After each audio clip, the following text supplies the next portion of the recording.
Dans 2 à 3 semaines, la gang, on va finalement savoir qu'est-ce qui va arriver avec Logan Mayo.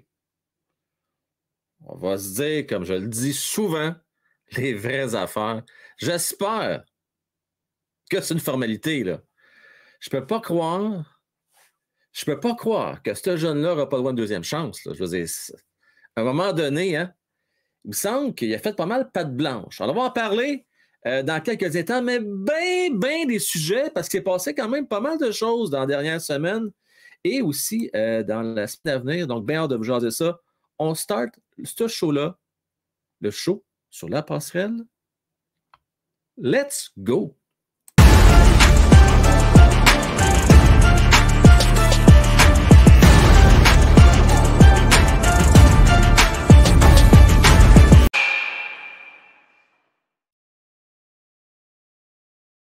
Hey, je veux rassurer la gang. Oh, c'était bel et bien à 20h, je m'excuse.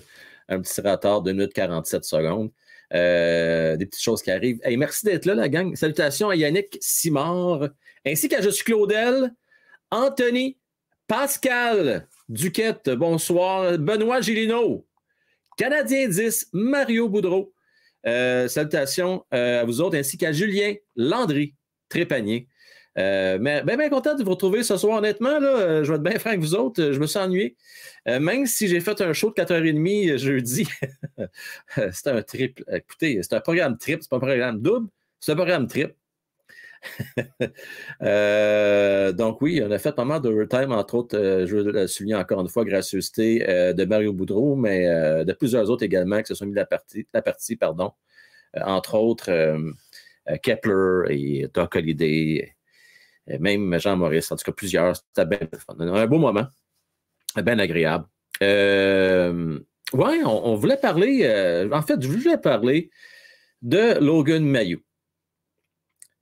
Logan Mayo, il va avoir le feu vert, là. Je veux dire, on peut mettre ça au clair. Gary Bettman nous a annoncé avant-hier, là, ou hier, là, moi, pardonnez-moi, la fin de semaine, des fois, on perd un petit peu la notion du temps. C'est samedi, il me semble qu'il a annoncé ça. Comme quoi qu'il y aurait discussion avec le jeune homme, Logan Mayo, après la fin de la finale de la Coupe Stanley. Donc, c'est pour ça que je vous dis d'ici 2 à maximum 3 semaines, avant le repêchage, ça devrait être réglé. Je ne m'inquiète pas, bien franchement, je ne suis pas inquiet. Puis, tu sais, vous savez quoi? Ça peut être très important, ça, pour le futur de Logan, cette décision-là, puis je vous explique. Plus vite on va avoir des décisions, plus vite le Canadien de Montréal va pouvoir prendre des décisions pour ce qui est de l'avenir de Logan Mayo. Comprenez-moi bien, j'aimerais qu'il demeure à Montréal. Mais peut être une très bonne monnaie d'échange, même si c'est un défenseur droitier, même si on n'a pas beaucoup, pourrait être une monnaie d'échange intéressante pour plusieurs autres équipes d'instant de hockey. Ceci étant dit, j'espère qu'on va le garder. Vous en pensez quoi, vous autres, dans le chat? Tout ce que j'ai vu jusqu'à là, en tout cas, les gens ont l'air d'avoir vouloir qu'on lui donne une autre chance, puis qu'on le fasse jouer. Et puis, je vois Anthony qui a hâte de savoir pour Mayo. Inquiète pas, Anthony. Ça va être positif. Je peux pas croire. Je peux pas croire que ça va être négatif. Ça n'a pas de maudit bon sens. Denis Brassard, Chris Tucker, L. Guy Chopper, salutations à vous autres ainsi qu'à Claudel. La grosse nouvelle. La grosse nouvelle, la gang. Michael Pezzetta, qui a signé pour 2 ans. Ça va être une partie en tout cas, il va y avoir un segment là-dessus demain pendant le forum. Je la comprends pas. Je vais être franc avec vous autres, je la comprends pas. Où était l'urgence de donner 2 ans à ce gars-là? Un 13e attaquant. Je veux bien croire qu'il ne coûte pas cher, mais pourquoi décider que le Canadien de Montréal va avoir besoin dans 2 ans, tout de suite? C'était quoi? Il était où l'urgence? Il serait parti ailleurs? Il aurait signé où? Entre vous et moi, là, quelle option avait vraiment Pezzetta dans la Ligue? La misère à gagner une bataille? OK, il y a certains jeux physiques qui donnent parfois de bonnes mises en échec, dynamique, une belle attitude, il accepte son sort. Mais vous voulez que je vous dise une affaire? Prenez-les toutes là, avec le Rocket présentement. Là. ils vont tous accepter leur sort. Donnez-leur un contrat one-way, là. On parle de peut-être faire un salaire de 100 000 $ par année versus faire un salaire de 800 000 $900 000. La différence est énorme pour eux autres. Fait que des Belles-Îles, par exemple, là, ou peut-être un Joshua Roy, ils vont accepter leur sort. Ils vont accepter de jouer à salaire réduit dans la Ligue nationale de hockey comme 13e attaquant. Bon. Ceci étant dit, je comprends que ce n'est pas le même type de joueur Joshua Roy qu'un Pezzetta. Mais un Belles-Îles, même si ce n'est pas un gars qui est plus robuste, je pense qu'il peut donner des fiers services aux Canadiens de Montréal dans le contexte de la construction. Je ne sais pas ce que vous en pensez, vous autres, mais personnellement, là, tu veux le garder absolument, OK, donne-y un an, mais donne-y pas deux. Parce que là, tu t'empêches de peut-être éventuellement garder un jeune, peut-être concocter des transactions pour aller chercher des mauvais contrats, des choses comme ça. Je l'explique vraiment pas. Je la comprends pas, mais on va y revenir demain. Benoît, tellement bon point en passant à la gang. Si Babcock obtient sa chance, je ne sais pas si vous avez vu ça, là, des rumeurs comme quoi qu'il pourrait aller à Columbus. Je pense que ça serait un bon fit pour lui. De toute façon, à Columbus, on aime ça des coachs avec des pognes de fer. Hein? On se rappelle de Tortorella. Fait que Babcock serait à la bonne place. Si on a une chance à Babcock, on aurait donné une chance à Mailloux. C'est des dossiers différents, Benoît, là, quand même. Là. Un est criminel, l'autre ne l'est pas. Mais ceci étant dit, je suis d'accord avec toi. Là. Je veux dire, Mailloux devrait avoir sa chance. Définitivement. Mais Kepler, le salaire, on parle à peine de 100 000. C'est pas un gros salaire, mais moi, c'est pas ça l'affaire. Pourquoi? En tout cas, on va en parler demain. Je ne vois pas qu'est-ce qu'il amène, honnêtement, avec l'organisation du Canadien. C'est juste ça que j'avais à dire. Hier, là, un super bon premier match. Pas moi, j'avais trouvé ça, mais moi, j'ai bien aimé le premier match de la série finale de la Coupe Stanley entre les Panthers de la Floride et les Golden Knights de Vegas. C'est pas mon équipe qui a gagné. J'aurais préféré que ce soit les Panthers qui remportent ce match-là. Ils avaient bien commencé pourtant. Ils ont brassé le gardien de but. Ils ont joué selon leur identité, avec robustesse. Par contre, ils ont dépassé la ligne hier. La ligne de l'indiscipline. Beaucoup trop d'indiscipline. Entre autres, il y a eu le 5 contre 3 et aussi en fin de rencontre qui leur a coupé les jambes, qui leur a empêché de revenir dans la partie. C'est dommage. Et étrangement, c'est peut-être pas le bon mot parce que dans le fond, Hill a quand même été bon depuis le début des séries là, pour Vegas, mais a eu le dessus sur Bobrovsky hier. Bobrovsky était quand même bon, là, on va se le dire, a fait des gros arrêts, tout ça comme on a l'habitude, mais on donne un avantage à Hill qui a joué un gros match, qui ne s'est pas fait sortir de la game, même s'il s'est fait brasser. Donc, bravo. Et puis, c'est 1-0. Ça va être une série qui va être longue et vraiment tough, cette série-là. Mais ce que j'ai aimé hier des Golden Knights, c'est qu'ils ont démontré qu'ils avaient du caractère également, qu'ils étaient hâte d'en prendre. Ils ont répondu présent. Ils n'ont pas baissé la tête, au contraire. Donc, c'est un match physique, un match avec beaucoup d'intensité, une belle game. Puis, pour faire de mon chauvinisme, on va le faire pareil. Là. Deux gars de chez nous.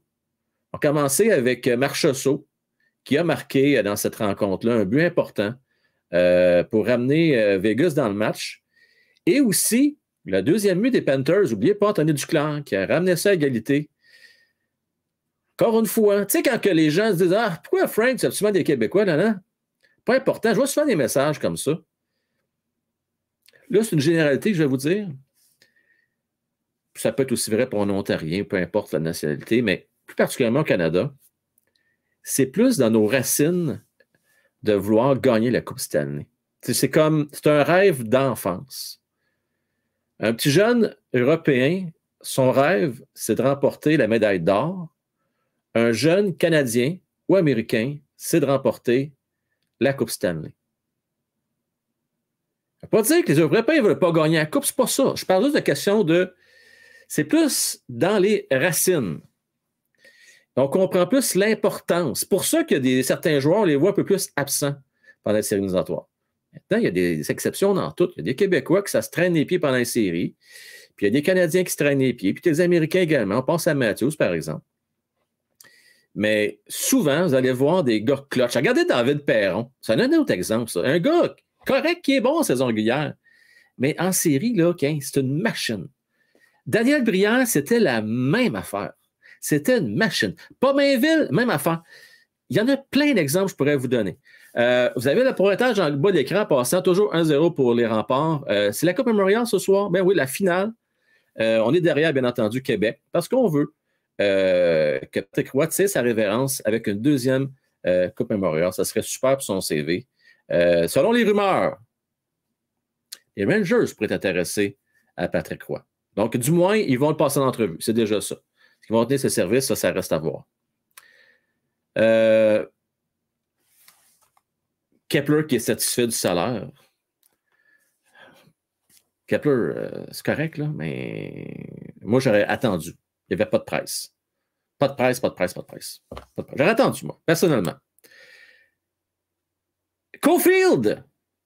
Je ne sais pas si vous avez vu ça selon Tony Mariano. C'est une question. Ben, écoutez, moi, je vais dire, ben, franchement, là, ça fait des mois qu'on entend ça, que c'est une question de jour. Là.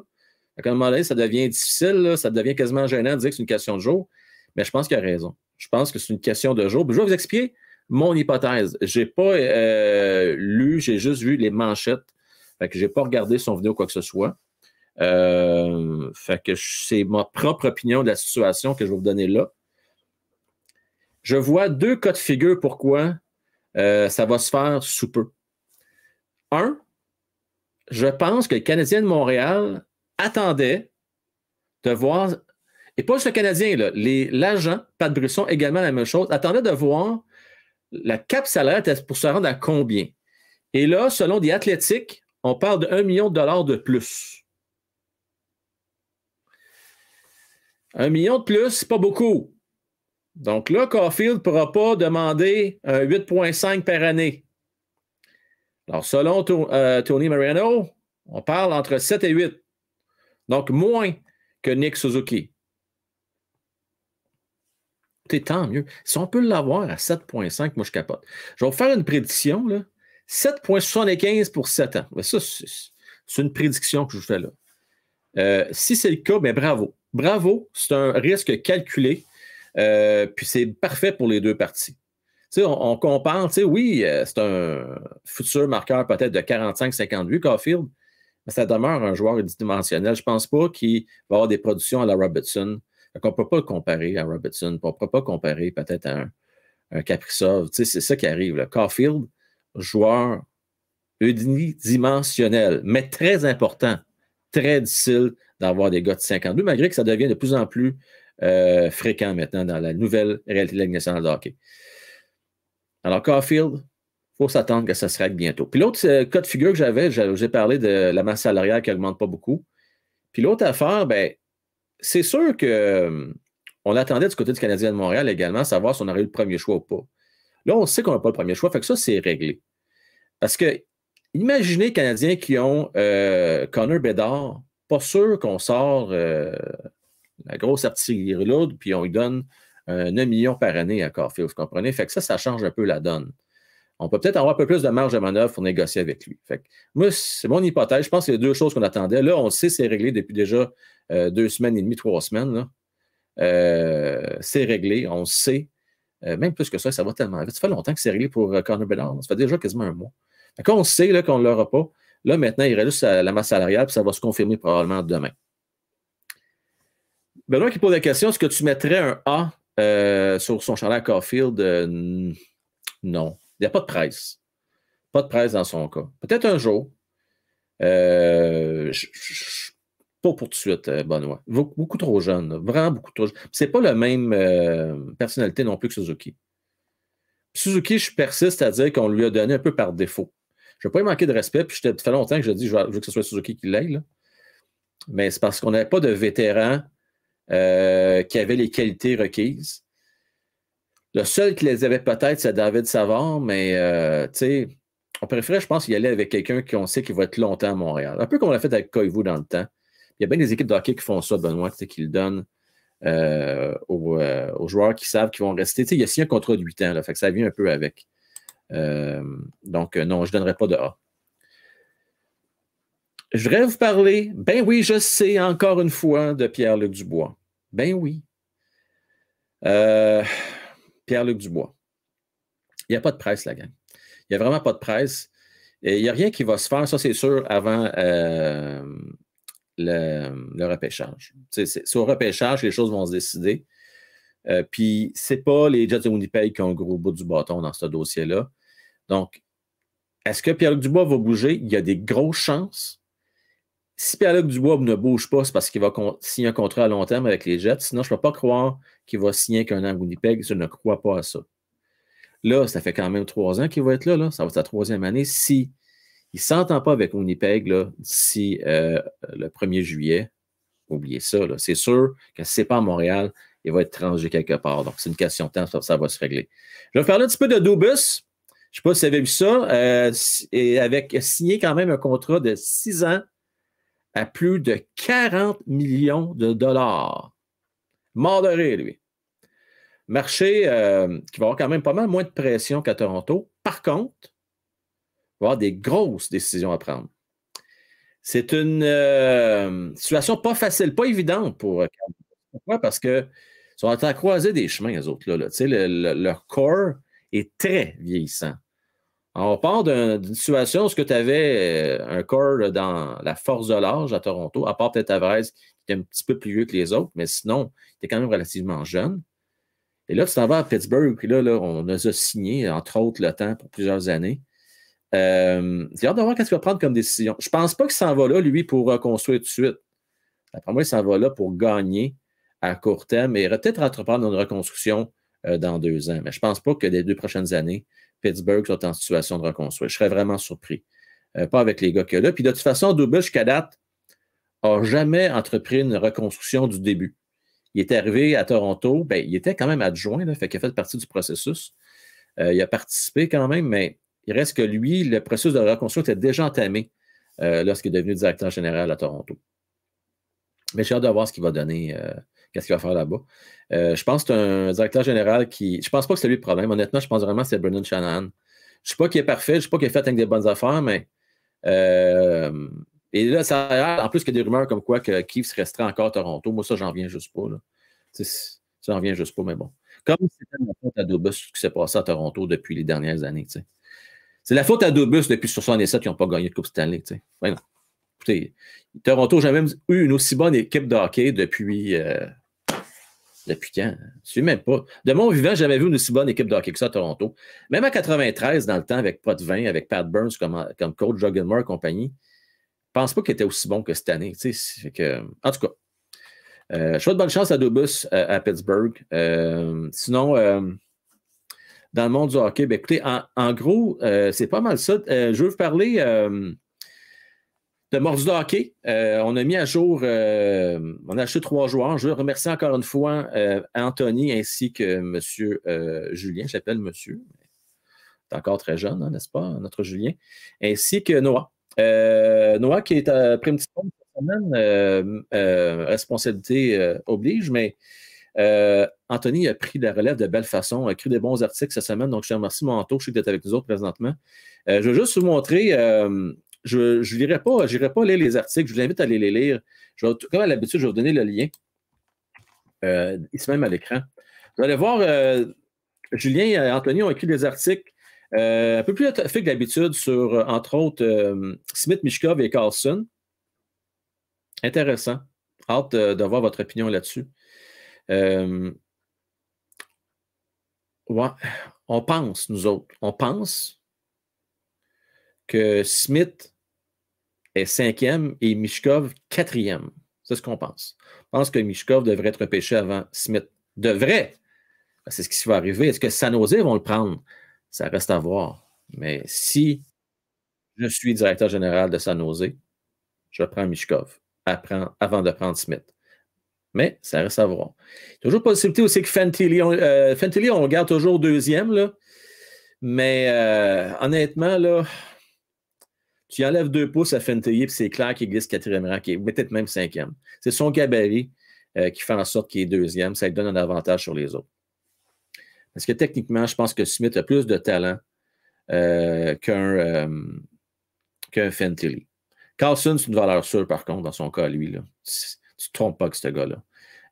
Qui est au 3e rang et c'est pleinement mérité. Aurait été facilement premier l'année passée. Il n'y a même pas de question à se poser. Facile. D'ailleurs, les 5 premiers auraient été le premier choix l'année passée, sans aucun doute. Tu penses, hein? Je pense que Dubas va aller chercher Matthews. Écoute, c'est pas impossible, on a déjà vu dans le passé, je ne sais pas si vous vous rappelez, Lou Lamoriello, qui a fait des transactions hein, quand il est parti de Toronto pour aller à New York, avec les Islanders. La transaction Tavares. Ben, en fait, il n'y a pas de transaction Tavares. Il a perdu Tavares, mais il y a eu quand même des transactions qui se sont passées. Ça pourrait arriver, Yannick. Tout est possible. Mais bon, ça reste à voir. Ça reste à voir. Je vais vous parler un peu de la nouvelle programmation. J'espère que vous avez apprécié. On va poursuivre cette semaine. On va continuer ça. Donc, la nouvelle programmation est la suivante pour ceux qui ont manqué ça.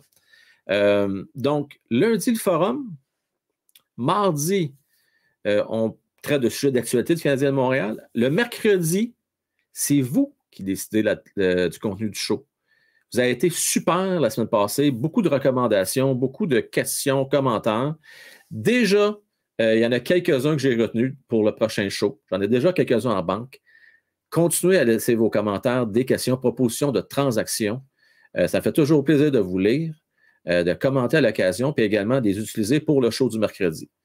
Et je vous rappelle, pour ceux et celles qui sont membres, comme entre autres Jean-Claude Tremblay, que je voudrais remercier, qui est maintenant membre de la Loge Président, bien ceux et celles qui sont membres peuvent avoir leur mot à dire et faire la manchette du show du mercredi, comme ça a été le cas de Sébastien Sweeney mercredi passé. Donc, encore une fois, Jean-Claude, merci qui s'est abonné via Patreon. Merci à toi. Autre affaire aussi que je tiens à vous dire, tiens, je vais vous dire à vous autres en direct. Bon, tout le monde va l'écouter, oui. Je travaille déjà sur la saison 4, oui. Puis le prochain vendredi VIP, je vais vous donner quelques petites exclusivités qui s'en viennent pour la prochaine saison. Donc, je vais vous partager ça. Et je vais vous dire aussi pour le sujet du jeudi, vous avez été plusieurs, c'était le fun, on a ri. Honnêtement, j'ai vraiment ri. Et je ne pense pas avoir été le seul. D'ailleurs, j'ai eu bien les commentaires dans ce sens-là. Même ceux qui l'ont écouté en rediffusion, je vous invite à aller écouter la fin du show. Je ne sais pas de faire une demi-heure d'overtime. Finalement, c'était un 2 heures d'overtime. Ça a plus bon sens, là. Ça a fini à minuit et demi, ce show-là. C'était supposé finir à 10 heures. Donne-toi une idée. T'as 2h30 d'overtime. C'était vraiment le fun. On a ri. Je remercie aussi Fauci qui était bon joueur.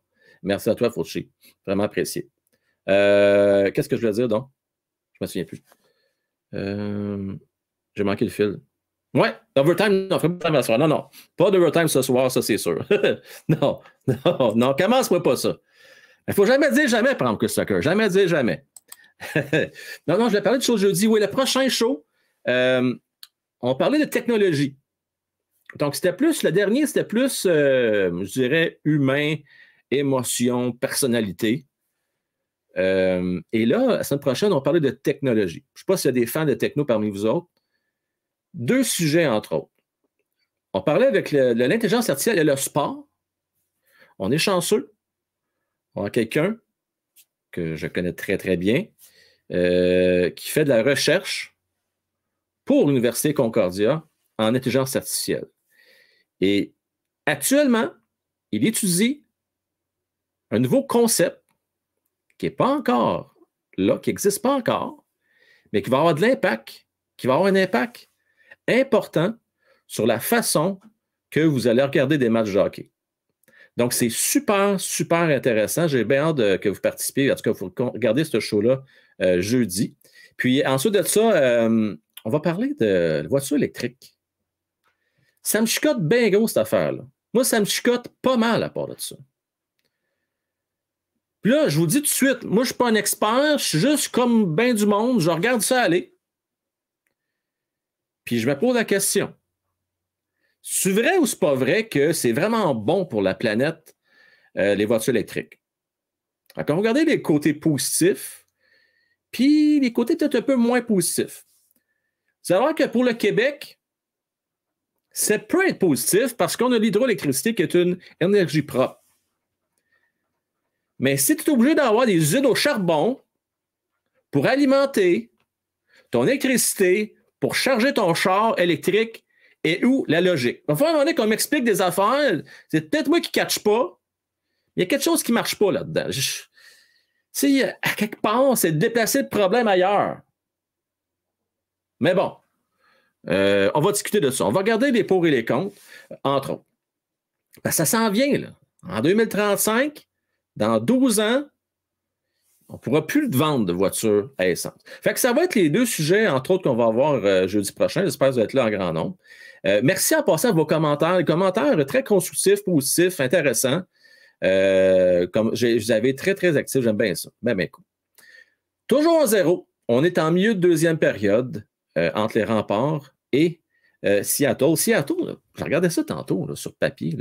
J'en ai déjà parlé. Ils ont une maudite bonne équipe, eux autres. Hein? Tabarnouche. Beaucoup de joueurs repêchés. Beaucoup, beaucoup. Mais Patrick Roy, je sais pas, il gère cette équipe-là de main de maître. Il y a des bons joueurs là, avec, remarquez bien. Là. Il y a des joueurs de 20 ans, tout ça. Ils ont des joueurs, des vétérans et tout, mais excusez-moi, Roy, peut-être une chance si c'est bloqué. Non, mais c'est ça, tu sais, franchement, là, ils ont une bonne équipe, Seattle, et c'est pas gagné d'avance, là, ce match-là. Donc, j'ai bien hâte de voir ce qui va se passer dans ce des choses. Ben, Anthony, merci. Ce que j'ai constaté, la gang,